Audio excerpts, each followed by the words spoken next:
Hello there, it's Rick Hansen here with another look into the amazing life of one of America's greats. This week's Amazing Greats episode is a deep dive into the career of arguably Christian radio's premier talk show host. He's probably interviewed more Christian celebrities than any other and was a beacon of talk radio in Chicago for over 14 years. And in radio, that's a lifetime. So here we go with episode 21 and Mark Elfstrand, radio host, author, pastor, and genuinely a great guy.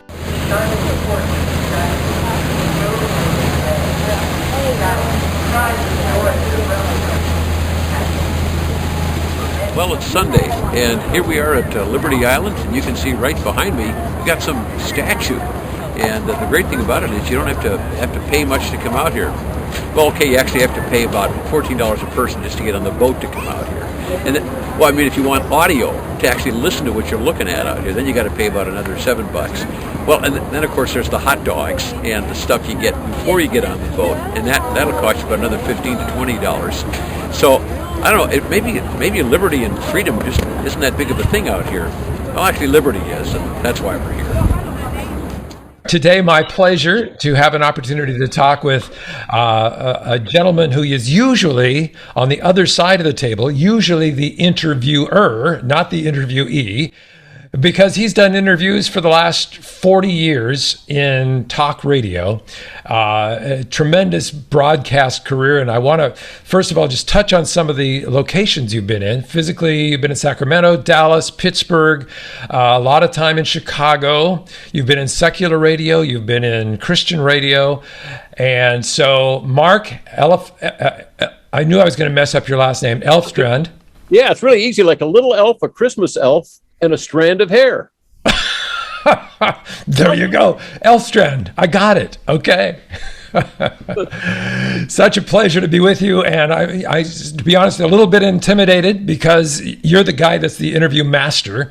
You have any idea how many interviews you have done over the years? It'd be 1,000, 5,000. Have any clue? Well, I can assure you it's well over 1,000. I'm probably going to guess closer to about 2,500, considering my time at those multiple markets that you just talked about in multiple years. And you start adding the number of days I was on the air, and then sometimes 2 interviews or 3 interviews a day. And yeah, that number ratchets up pretty high. Yes, it does. So you started, you have a kind of your origins here in my hometown, which is Seattle, not in radio, but in schooling, right? Yeah, I went to Lutheran Bible Institute. My father had been the business manager there from 1953 to 59. And then after high school, they gave me a 1-year, at the time, a 1-year offer to come to this 2-year school. So I did. And during that period of time, my roommate, who was a farmer from a farm community in Washington, came back from spring break and brought a 10-watt radio transmitter. Oh, serious? Hooked it up in our room. And of course, we were at a Bible school. So I was playing Blood, Sweat, and Tears and Chicago. And who knows, maybe a little Santana in there as well. But we were just having fun. And it was one of many distractions that made them suggest I not return for a second year. So the 10-watt radio station got you like about 2 blocks away, right? It was exactly right. Yeah, just over the campus at 130th between Aurora and Greenwood in North Seattle. That's funny because in my background's radio also, and I did the same thing. I had in my bedroom as a teenager. I had a little 10-watt radio transmitter. So it's big fan club. I guess we all started that way somewhere along the line. So yeah, well, that's very cool. Then you got into radio. Give us your 60-second or whatever it takes resume of where you've been, which stations were secular, and then when you made the transition into a Christian radio station. Yeah, well, I'll kind of quickly just move over to, I wound up being drafted, went into the Air Force, and then cross-trained into broadcasting after a couple of years, was stationed in Iceland for 1 year, and I became the television sports announcer for American Forces Radio and Television Service, which was a very cush job, I might add. And so I was there for 1 year. When I got out, I decided to go to college at night, back to college. And in the meantime, I got myself my first radio job, which was in secular radio just outside of Sacramento. And I was there for a year and a little under a year and a half. And then, of course, you have to go through this. I said, I just got to learn to be fired. So I did get fired from that job and took a little break and then got hired at a country station just a little bit north of Sacramento. And I was there for a period of time. And that, though, when I was on the air one day is when my radio career took a big sort of splash. And I'll explain if you'd like. That was all music radio. Initially, right? Yeah. So you're playing the hits, and I'm playing the hits, okay. Country music hits, and AC hits, and Mm-hmm. So then you left the Sacramento area and headed where? Well, actually, this is that I got a telephone call while I was on the air at this country station from a fellow who went by the air name of Chuck Roy. And he still holds the ratings record for afternoon drive in Sacramento. He was a hot jock. I don't know, you may remember the names like Dwight Case. Dwight went on to some pretty successful radio career. And Dwight was one of the people that Chuck had worked with, but he was a really good radio talent. And I thought, now the guy's in San Francisco or Los Angeles, and he's calling me. I'm on the air, and he wants to know if I'll come to work for him. And I was, oh, wow. And I said, where are you? And he said, Grass Valley. Yeah. And that was about 40 miles from Sacramento. And but he said, just come up and meet him for breakfast. And I did. And I wound up working with him for about 6 years. But Chuck knew the radio business. He went to the famed Don Martin School of Broadcasting in Los Angeles. And so he really did understand the radio business very well. And I learned a lot. And so that was also on the secular side of things. And still music radio, right? Yeah, well, it was, personality driven. I mean, he really put that into a personality style radio station, gave me a lot of freedom to do some of the silly, crazy, wacky things that radio people like to do. And, so in any case, I was there for about 6 years. Those are the fun days of radio, right? Where you were able to do a lot of fun stuff and be crazy and be creative. And that was good times of radio days. Yeah, well, you may remember the Love Boat and of course the famed TV show. So we decided to do a cruise ourselves. Of course, we weren't anywhere near the water, so we did a cruise from the slight problem down to a pizza restaurant and put people on flatbed trucks. And it was a one-way trip. And people, of course, said, "No, how are we getting back?" I don't know. That's your problem. And it sold out. We did it twice. Just one of the many silly things we did while I was there. Yeah. So when did you transition then into a talk format? Yeah. Well, let me just give one more of the music side of that. So sure. I wound up going to Dallas and getting involved in Christian radio. And when he was there, he called me to come down and be his morning host. So I was at, it's a pretty big station still today. KLTY are the call letters now, but those call letters had been lost for a period of time. And so they called this station Kojo. I hosted the morning show on this contemporary Christian radio station, 100,000 watt station there. And then I transitioned over to KCBI, which is owned by First Baptist Dallas, both Christian stations, and I did some interviews in between on those stations and such, but really that was about the end of my musical side of my radio life. So how did you make that transition? My whole career was in music radio, and I dreaded the idea of having to carry a whole 4-hour show with just talking. Yeah. How did you do that? Yeah. Well, there is a spiritual component to this. That's good. So I actually left the radio business from Dallas, and a friend of mine hired me to be his operations manager for a trade show company back in Sacramento, and gave me a 3-year deal. And so one of the things we put on was the Government Technology Conference, which is really a big deal in New York and Texas and California. So I was there 1 year, coming home from work one night, and was listening to a song by the Christian artist Steve Green in my CD player. And the lyrics came up, "So desire to tell the story of a love that loved enough to die, and burns away all other passions, and fed by Calvary's love becomes a fire." And I don't know, Rick, exactly what was going on there, but all of a sudden I just began to weep in my car. Just picked up this company car a couple of weeks before that. And I couldn't go home right away. I'm thinking, what is going on here? What is happening? And so I just said sovereignly to God, if you're trying to communicate to me, you better speak English, because that's the only language that I understand. And within just a few moments, it was if these words were literally inscribed across my heart. If I wanted you in full-time ministry, you wouldn't go. And I said, in response to that, you're right, I don't want to do that. And then catching my soul in a very bad spot, I said, you know what? I will go anywhere and I will do anything for the kingdom of God.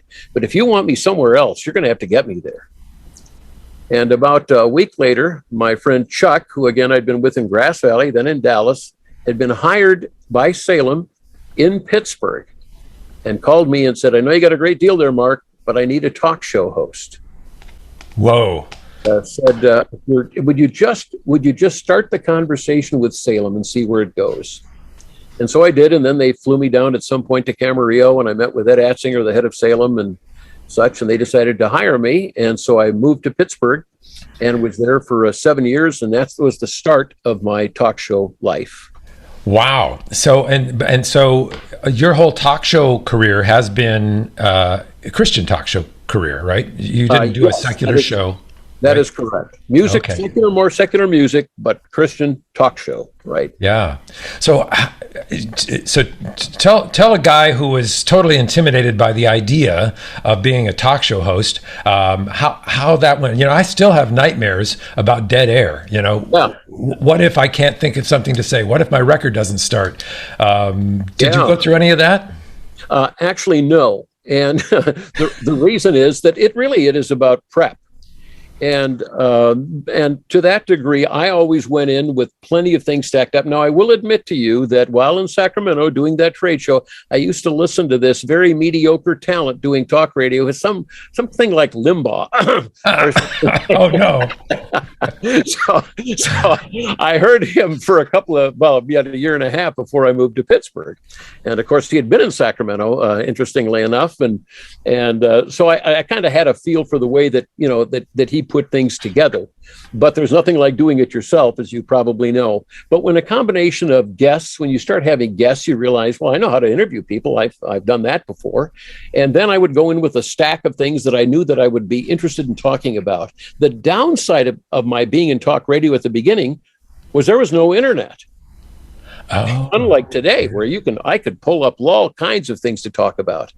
And so you had to take newspapers and clip the stories out and stack them up and take them in. And then the real, to me, the art form in it is to find ways to frame things so that it forces people to say, I'm going to respond to that.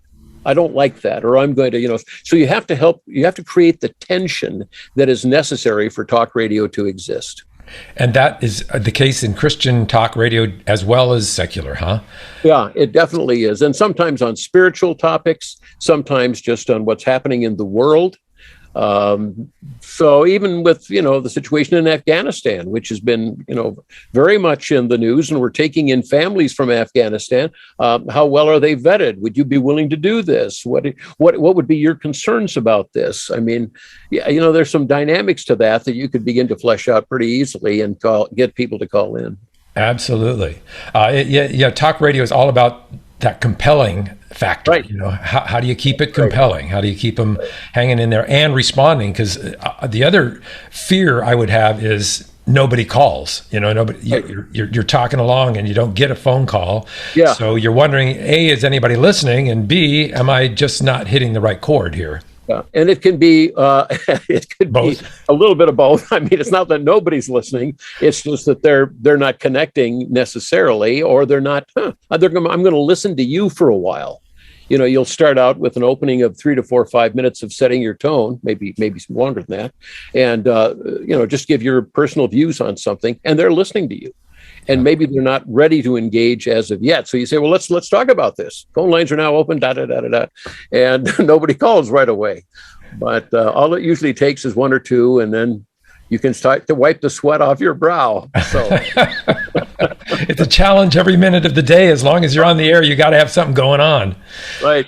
I think just an average listener, I wonder if they realize how challenging and how intense that can be to keep things rolling. I guess you can always jump to commercials when you need to. That helps. Yeah, you can. You don't want to make it about 40 minutes an hour of commercials, but yes, you can step in with a commercial break if you absolutely have to. So who was your most memorable interviewee? Who is the most memorable conversation that you had in your radio career? Can you come up with some or more? One or more? Definitely, I have at least one that initially comes to mind, and that would be when Dan Quayle was vice president, and we'd written to him and said, would you be willing to come on Mark's talk show? Well, this is in Pittsburgh. What has he got to do with me? Nothing. But they agreed, and so he was in Air Force Two. And so now the Air Force Two is flying back from, Philadelphia to D.C. or New York to D.C. or something. And next thing you know, we get this call. We were told he was going to call, and it's the pilot on the aircraft and saying, "You're going to be joined here by Vice President Quayle. Can you stand by?"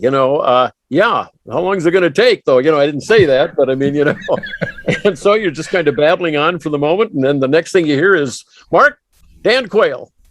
Wow. So there's that momentary pause, and then you want to go, well, I'm not going to call him Dan. So you just pick the conversation, but we talked for probably 7 or 8 minutes while he was in the airplane, but that was certainly a memorable experience. Did you move the conversation to anything Christian or faith-based, or was it pretty much what's going on in the world at that point? I asked him a question that I would frequently ask people who were interested in political office who'd come into my studio, and it made them oftentimes uncomfortable. But I would say many of our listeners would like to know, what is your source of moral truth? Just curious. Say anything you want. I remember one candidate running for mayor in Pittsburgh paused. He wasn't sure how to answer the question, and then he said, "Well, my parents," and he kind of did a little pause. And admittedly, it was funny at the moment, but I didn't laugh. I just said, "So your parents are the source of moral truth, then?" And it was just awkward, He didn't quite know how to respond. I said, "Well, let's just kind of move on then to something else." I don't remember how it happened, but I asked Dan Quayle that question, and without skipping a beat, he said, "The Bible." Oh. And I didn't ask him what his favorite passage was or anything like that, but I said, "Well, that's good to know." And then we went on to something else. I think current things in the news or whatever, but that was one. But I mean, I've been interviewed astronauts over the years, and always that's a hard interview to beat because they can give you gripping and compelling stories about what it's like to hit their family behind in a rocket and be separated, and the concerns that can happen aboard one of those spacecraft and such like that. So did as a Christian talk show host, did you always try to bring it back to some kind of Christian source, or was that really not a criteria? No, not always. For example, this is actually well back in my radio life, but I had an opportunity to interview Bob Hope in his dressing room at the Music Circus in Sacramento. Well, if I had had that opportunity, same thing on Christian radio, would I have taken it? Well, sure I would have. And we would have talked about probably things about life, about what were the most meaningful times in his life, what shaped his career. So you have latitude, so you can talk about things like that. So it doesn't always have to have that dynamic spiritual focus. Would I probably have said something like, "You think much about God?" Sure, I might have asked him a question like that, just to see where his heart is on that issue. Of all if there's one interview you haven't done, but you said, "Gosh, I would have loved to do that interview," or "I would love to do that interview," either a person who's alive today or not, is there somebody that stands out as being somebody you would really like to have an opportunity to chat with in an interview, other than Jesus himself?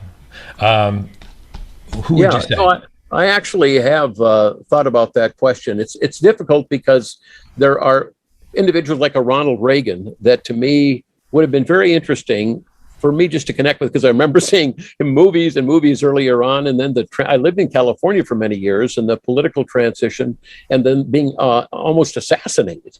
And so that kind of a discussion about what's that like to lie there knowing that your life is very possibly going to end, and this is it, and how do you reconcile that with ambition and all that? So that would certainly be one person. I think there's just people in our world today, maybe movie stars, things like that, whose life has gone way off, way off kilt. And then you'd say, I think you're on the road back. I had an interview a while back with Corbin Burnson. And it was at his home. We put the interview on the air back in Chicago, and Corbin was on the journey for faith. And even at the time that I interviewed him, it was like in the backyard of his home studio. And I said, do you think you've crossed the line? And he was hesitant to do that, to say that he had done that. I told him later I thought he had, but I think But great question. What a great way to ask that question. That was wonderful. Yeah. Well, and I think his fear was, if he said too much, how much would it cost him in Hollywood for admitting to that? Yeah. But here was a guy that had a very successful career in different venues, and so yeah, very cool. There's since I've been doing this podcast, there are so many people in Hollywood and in athletics and authors of books that are solid Christians and believers, and that's what this show is all about: is to try to find those people who are willing to talk about it. Like you say, some are not so willing.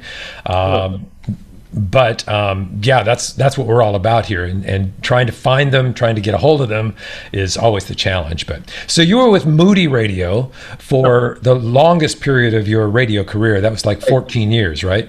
Right. Tell me about Moody Radio. Tell our audience, I guess, more about that, because it's a phenomenon in and of itself. Yeah, well, my role at Moody Radio was different than my predecessors in that we tried to put together what we would perceive as more of a major market kind of a morning program. So we had our own meteorologist. We had a sports person that would come on and do sports report. We had a wonderful news guy that I worked with all 14 years, Dave Mitchell, who had worked for the CBS affiliate in Chicago as well. We had our traffic 6 times an hour. And so it was a pretty fast moving pace to this. And at the same time, we would play some music, but also we would do some interviews in there. And so the whole idea was just to keep the program going. Bam, bam, bam, bam, onto the one thing, onto the next. Mm-hmm. And different from what Moody had ever done in the past. And but it was just a lot of fun because, again, the pace of the show was so good, and we did things. We take the program on the road once in a while, and then we do it live from some location, and you'd always have big turnouts for that, and we'd have special guests that would show up, authors or Christian art recording artists and such like that, and it just made life a lot of fun. And the Moody History, Moody Radio, started back in the 20s, right? I mean, they were one of the original Christian broadcasting companies, for sure, probably the original Christian broadcasting company. But over time, you made some major transitions like you're talking about, and you're part of that. Yeah, the history, oddly enough, would surprise some people, because one of the key people responsible for getting Moody Radio on the air in the first place was the founder of Quaker Oats, Henry Parsons Crowell. There's an excellent book that tells his life story, which is just remarkable. It's called Cereal Tycoon. And it was he principally who did the groundwork. And he had done this because he had started advertising oatmeal on radio, and they had made some little miniature oatmeal box that they were putting out there with a coil around it that could be a little radio transmitter-like thing and a receiver. And it sold 150,000 in the first month or two. And so he was already working with the Moody Bible Institute and went, we need to take advantage of this new medium. So yeah, he was instrumental in getting it started as far back as the 1920s. Now, when you were on the air in Chicago with Moody Radio, was that was transmitted in other cities as well, right? Was the program picked up in other markets too? Well, there'd be interviews and things that I had done that they carried in other markets, but the actual live program was only based in Chicago. However, we had the Moody Broadcasting Network. It's still there, and they have a number of stations around the country.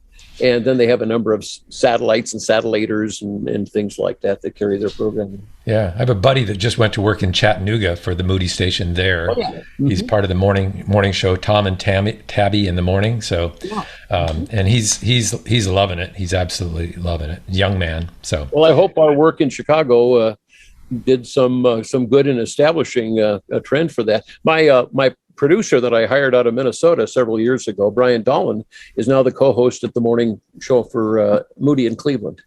So how many Moody stations are there currently? Do you have any idea? Well, it's been like 8 years since I left there, but I think there's still around 25 or 30 owned and operated stations. But then there's, a number of stations around the country that would carry some portion, a lot or a little, of Moody Broadcasting Network programming. And they would pluck that from the network then? Yes, exactly right. Gotcha. Okay. So let's find out about Mark's personal journey.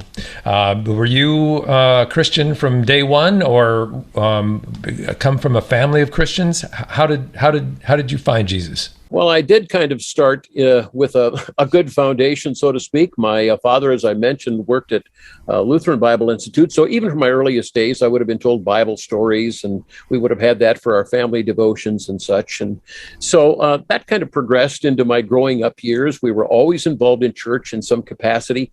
A Lutheran church when I was younger, a Covenant church. My mother was part of that church. So sometimes we'd go to a Covenant church. But that really was my history. When I went to Lutheran Bible Institute, David Wilkerson came to town in Seattle at the Seattle Center, and he did one of those evening crusades for a couple of nights. And I went down there with some friends, and he did one of those typical calls at the end about, if you feel your heart pounding within you, maybe God is calling you and talking to you, and I want you to come forward.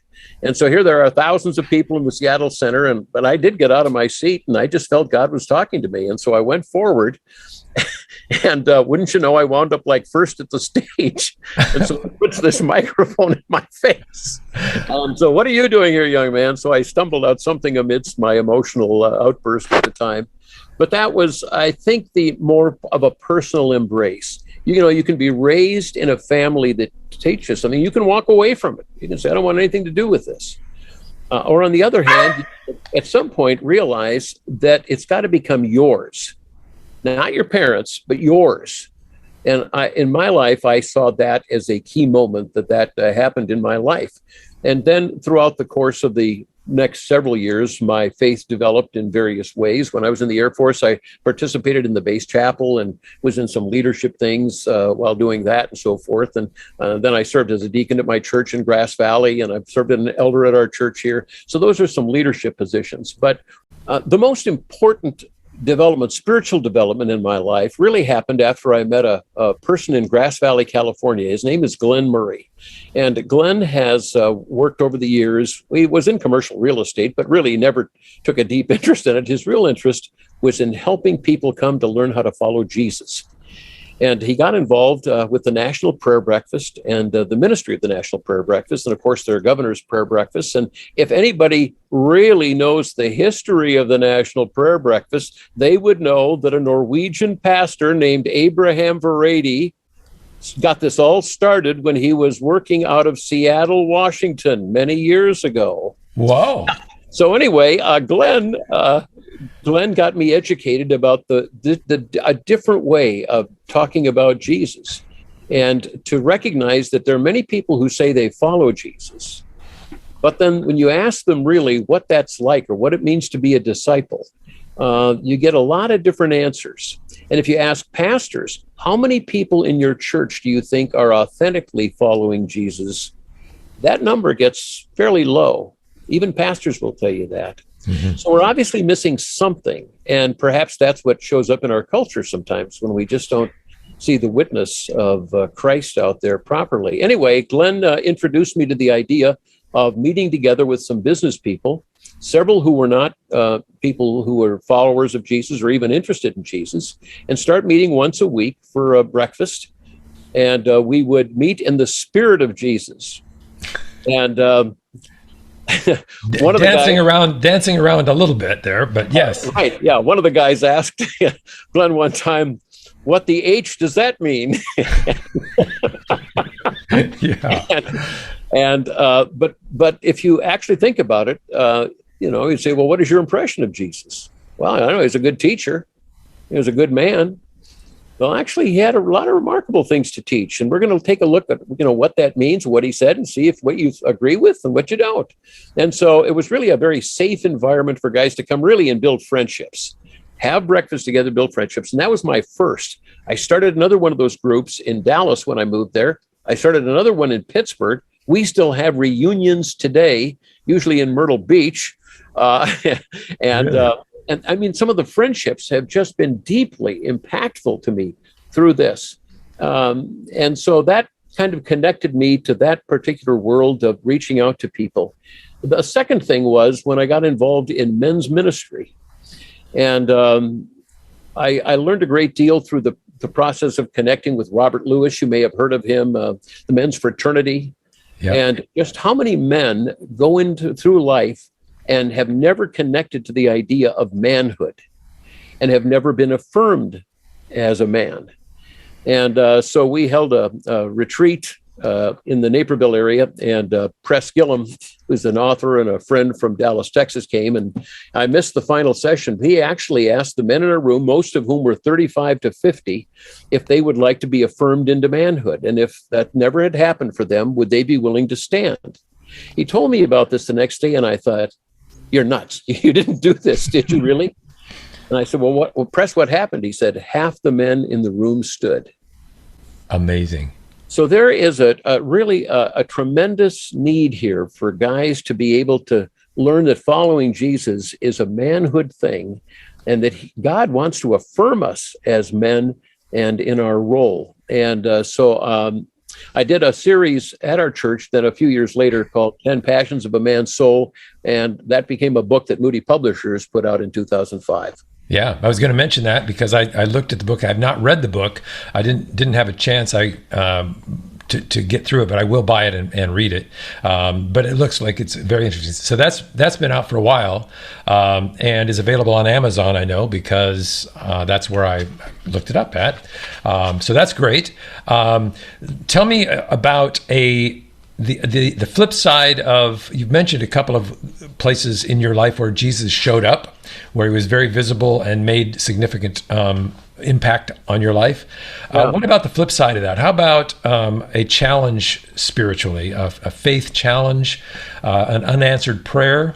Have you experienced that as well?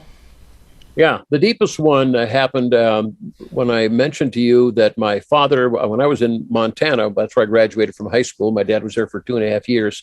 But in my junior year, my father died of a heart attack very unexpectedly at the age of 55. And I didn't fully understand the dynamics of what was going to happen to me at that time. I had no other male influence in my life around me. I was now going through life without a father. But more importantly, I began to develop this fear because my grandfathers on both sides had already died. Now my father had died. I'm all of 16, and I'm next.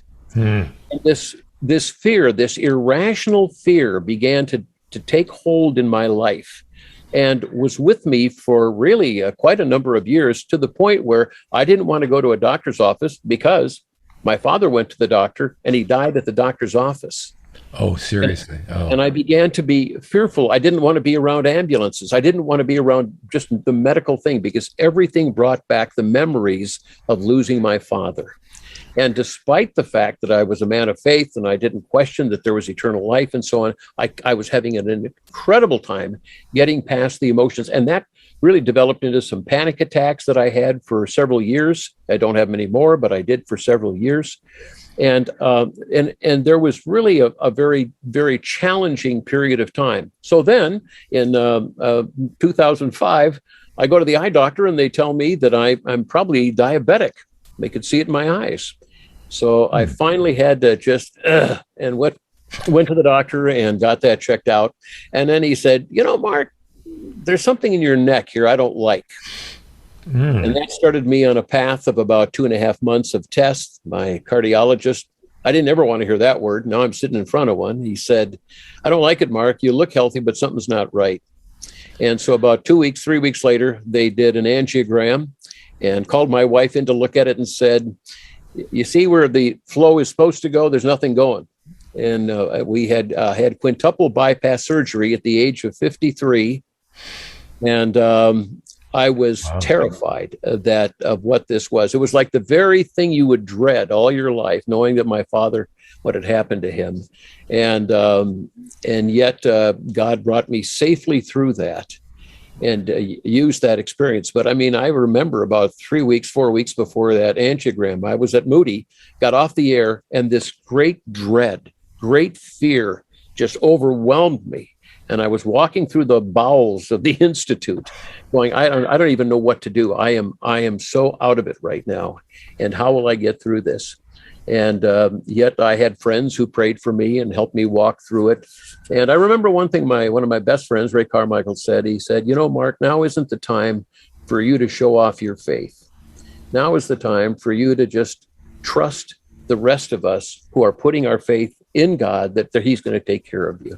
And really, that turned out to be a great encouragement for me. I actually have a little booklet, happy to send it to you for free, called Recliner Reflections, that I wrote after my heart surgery. Oh, I'd love to get a copy of it. Are you suggesting that you would give anybody in our audience a copy of it? Yeah. Okay. Well, I'll put that in the show notes that's available, and we'll make it available. Thank you so much for sharing that. It's always easier to share the great stories and not as easy to share those that are, more challenging. Weaknesses, so yeah. So what about you were mentioning earlier? How about you? Do you have a favorite verse of scripture that you'd like to share? Yeah. Psalm 138:8. King David wrote it. The Lord will fulfill his purpose for my life. Your steadfast love, O Lord, endures forever. Do not forsake, do not give up on, do not forsake, do not abandon, do not forsake the work of your hands. And I'm not real big into the idea of life verses. I don't know how we claim them as our own, but that's the one as close as I can get to claiming for my own. And I pray it virtually every day. Yeah. And that's a beautiful one too. That's perfect. So tell us, how can we support you and what you're doing now? I know you do have a great blog. I've read most of the blogs that I could before we talked, and that is called. Give me the name of it again. I have it written down here. Yeah, well, we put it under our website, Moving People Forward, and then Forward Thinking is what you're doing for the blog, right? Okay. Yep. And so that comes out once a week, and I probably get a little more into the events of the world and my thoughts about that than maybe some people might prefer. But my faith ought to have an impact on my thinking about the way that the things that happen in our world. And so I try to give perspective on that, and usually with a humorous twist, but also with a Bible application in it as well. So it comes out every Monday.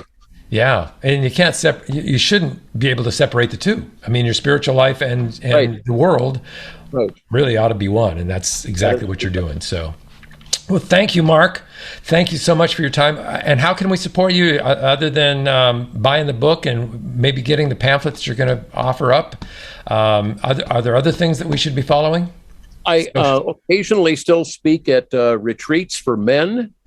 And, I have done some leadership kind of work as well. People could go to elfstrandgroup.com, which is our website, and kind of see the kind of activity that I am involved in. My main thing right now is I'm helping our church part-time navigate a merger with another church. So that has me tied up several hours a week. But I would say this, Rick, one of the most important things of coming to this place in life is I'm not trying to get anywhere.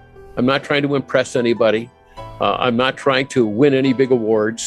I'm simply trying to be responsive to what happened when I was 40 years old in that freeway experience coming home from work, to be available to God, to go on assignment wherever He wanted me. Amen. Let's end it with that. Thank you so much for your time. This has been a great chat, and we will. This is going to be our episode number 20. So this is our first full year of podcasts, and congratulations. So happy that you could be with us today. So thank you, Mark. Certainly so. Good to be with you. Great stuff. That is awesome. Thank you for joining us on this trip into the life story and Christ journey of Mark Elfstrand. And thanks to producer Clem Daniels. Thanks to George Tolles for sharing his Rolodex and connecting us with Mark. And of course, we always appreciate your acknowledging us with a like and hoping that you'll share this podcast with your friends. Until next time, God bless.